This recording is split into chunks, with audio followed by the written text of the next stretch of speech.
What's going on, guys, and welcome back to another episode of Career Mode. This is episode number, and we start today's episode off with a game here against Everton here at Carrow Road in the Barclays Premier League. Of course, on the back of some fantastic news, we beat Copenhagen by 3-0 in the last game, in the last episode, which does mean we are qualified for the knockout stages of the Champions League. So we're going to be going for it. Well, it's set in stone now. The group is going to finish like that. There's no need to even, just entertain any other possibility. Copenhagen have lost every single game. Galatasaray drew with Bayern Munich. We've got Bayern Munich in the final game. I can't see us getting any points off of that. It's going to finish Bayern Munich first, Norwich second, Galatasaray third, Copenhagen fourth. I'd put my money on it right now. But anyway, we take on Everton for the first game here in the Premier League. So back to the league. Got to start concentrating on league football now and put that success in the Champions League behind us for the time being.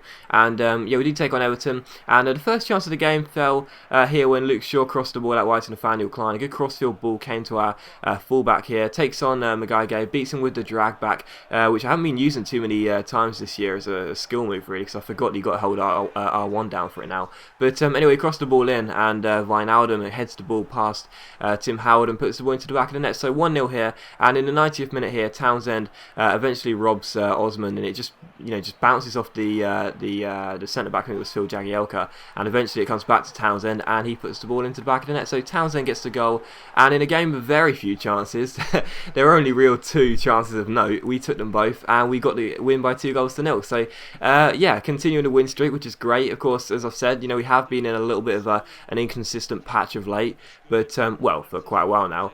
But we did win the game by 2-0. Townsend and Wijnaldum got the goals, and very pleasing. A clean sheet as well, and that's more like it. That's more like it. Being clinical with the chances, not having too many, but being clinical with them, and that's exactly what we did there. So Townsend, Wijnaldum get the goals, and we win by 2-0. We then have a youth squad monthly report, and we also have a squad report here, checking out our players. And once again, a reminder for those that keep asking: squad reports and the league table, the full league table, come out at the start of every single in-game month. So there you go. And also reading your comments, and once again, thank you for all your comments, guys. I try and read as many as possible. I really appreciate the support and feedback. We reading your comments. A couple of you have been saying, can you show the statistics on the squad report as well? So on the right hand side you see the attributes of the players. A few people have said, can you show statistics? I would, but it would take quite a while to do that. That's why I prefer to wait and then show you at the end of the season the player statistics. I know I didn't show them last season, funnily enough, but that's why I tend to wait and show them at the end of the season, because otherwise it will take a very, very long time. Put it this way, it takes about a minute to show the squad report anyway. It will take about 2 minutes, 2 minutes worth of footage just to show the stats. That's going to take quite a while, and it's going to make the videos how do I explain why that wouldn't be bad? Why it would be bad. I don't know how to explain it. Basically, it'll just be too time consuming, really, and it's not worth it. You might as well just wait till the end of the season.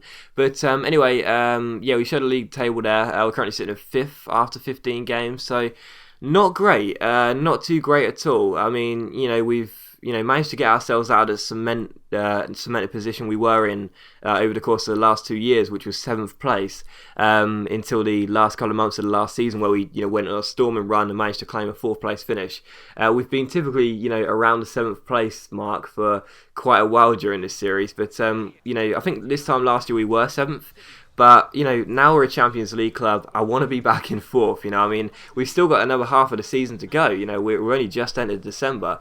But even so, I still want to make sure we're in the top 4. And, we're 4 points away from Swansea in 4th. That's not good. That's not actually that good. And, if we're at the top 4 by Christmas and, coming into the new year, I'm going to be a little bit worried. So, as things stand, we're at the top 4. Swansea, who are the surprise package of the season, are doing very well. And we need to make sure that we get back to we continue this winning streak, and not a winning streak, but continue winning games anyway, and get ourselves back into the top 4. We took on Manchester United though for the following game this episode, and we did have the first chance of the game. That was headed over the bar, but United had a good chance here. Wayne Rooney finds Shinji Kagawa, and his shot goes just wide of the post, so still 0-0. And in the 26th minute here, United give the ball away. Lukaku gets around his man with a fake shot, rolls it through to Wijnaldum. Wijnaldum shoots, but it's a good save by David De Gea, so still 0-0 here. De Gea was off to a really good start, and in the from the resulting corner, Townsend crossed the ball in towards Leroy Fair. He goes down, it comes to Dale Jennings. Jennings on the half volley. Again, really strong save by De Gea as Jennings puts his hands on his head. So still 0-0 here, and again from the corner, Townsend crosses the ball in towards Chris Smalling. His header is cleared off the line, so just couldn't put that ball in the back of the net, sadly. And in the 50th minute here, United give the ball away through Alex Song. Lukaku wins it, gives it to Dale Jennings. Jennings goes one-on-one, tries to take aim, but again, it's a really smart stop by David De Gea, so still 0-0. And in the 62nd minute here, great chance for Hoylett here.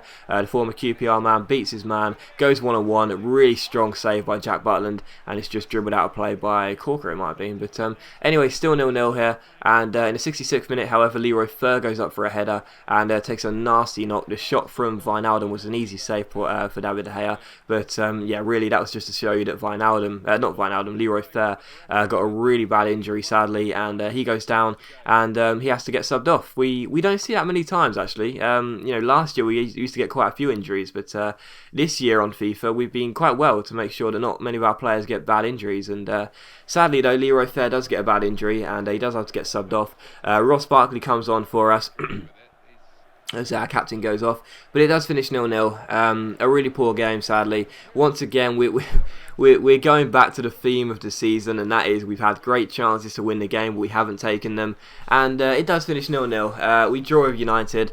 They've been on a bit of a downward spiral since Moyes took over in the game, and it does finish 0-0. So, a disappointing draw there, because I felt we should have won that game, but you got to take it. Not everyone wins Old Trafford, and you got to take that draw there. But Leroy Fer is going to be out for 4 weeks, which sucks. And Jennings says thanks for putting us in a team for that game. And then Redmond comes to us and says it's been a while. My agent suggested that I should have a chat to you about our wage, the wage. So I did decide to go and request funds. Once again, thanks for your comments. As I said, I didn't realise you could request funds more than once a season and whenever you wanted. I was almost certain you could only do it during the transfer windows as well, but no, it seems you can request funds whenever you want, however many times you want this season. So that's great. We request funds of 1 million, and we wait and see what Delia says. And we also go into the potential job openings here. And the reason being is because there were some good teams in there. Chelsea, United, Juventus and Fiorentina, I think it were the teams. And for me it was between United and Juventus, because I don't like Chelsea and I didn't really fancy managing Fiorentina, I think it was. But yeah, United and Juventus could be really good sides to manage. And I've been reading your comments, guys. Once again, thanks for all your comments. I really do appreciate it. I don't really reply as much because of the new system. It seems to sort of fail a lot of the times. I keep getting error messages, so I can't reply to all your comments, sorry, and I can't read them all either, but I do try and read as many as possible. And I've been reading your comments, and a few of you have been saying, can you leave the club? A few of you have been saying, can you leave Norwich and go somewhere else? A few of you have been saying, if you leave, can you make sure you leave and go abroad? I've been reading all your comments. Thanks very much. But again, I'm still not sure what the demographic is. I'm not sure whether people want me to leave or whether they want me to stay. It genuinely seems as though it's 50-50 for leave and stay, which is really frustrating because it means no matter what happens, I'm going to disappoint a lot of people. I don't really know whether I should be looking for new jobs or not. Basically, I've come to the conclusion that what I'm going to start doing is looking for jobs. If any of them interest me, I will apply for them. If they're good teams, and they come in and say yes, then I will basically save the game and let you guys decide with a vote. I don't know how I'm going to do that. Maybe I'll do like a like-dislike vote. I know quite a few people do that.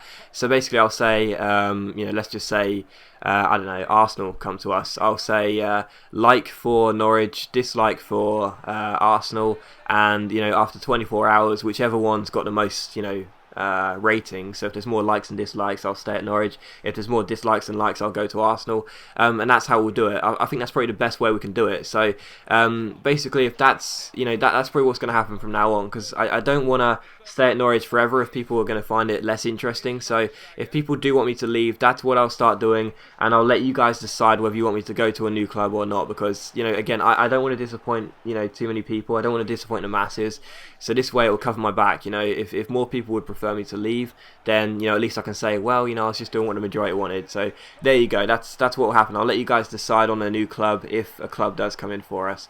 But anyway, I spent the game talking about the new club possibility because I didn't want to talk about our embarrassment. We got battered by Bayern Munich. We did rest the whole team. We rested pretty much everyone from the first team.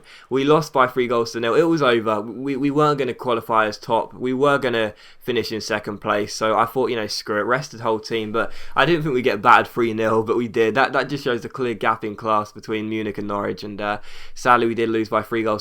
So we do finish in second, as you'll see the group table in just a moment. But anyway, apparently Shaw is going to Bolton, which is the first I've heard of it. I'm pretty frustrated about that. But the board then come to us and say that Nathan Redmond, what's going on with his contract? Why haven't you offered him a new one yet? And the board also gave us some more money. Yay, some more money. They gave us £1 million, which is fantastic. So it turns out the requested funds do work. And then we got £10 million for qualifying for the knockout stages. So out of nothing, we had literally no money whatsoever. We've now got 11 million to work with. That's great. So we got a lot more money, and because of that, we adjusted the budgets.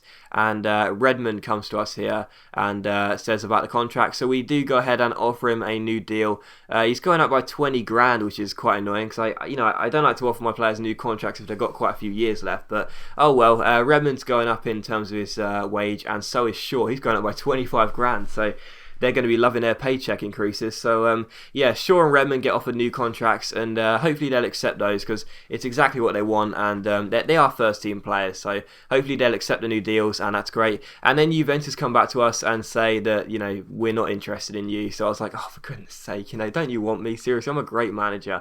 But, oh well, we're not going to Juventus, sadly, because I really like Juventus, but we're not going there. But as I just said, if it does happen and a club does accept our job application, I will let you guys decide. So I'll let you guys choose whether we leave or not. But as always, guys, a big thank you for watching today's video. I really hope you enjoyed it. The last thing you'll see is us find out we're going to be facing Real Madrid in the Champions League round of 16. So as always, guys, a big thank you for watching today's video. I really hope you enjoyed it. If you have, please leave a like, and I'll see you for the next episode of Career Mode very soon.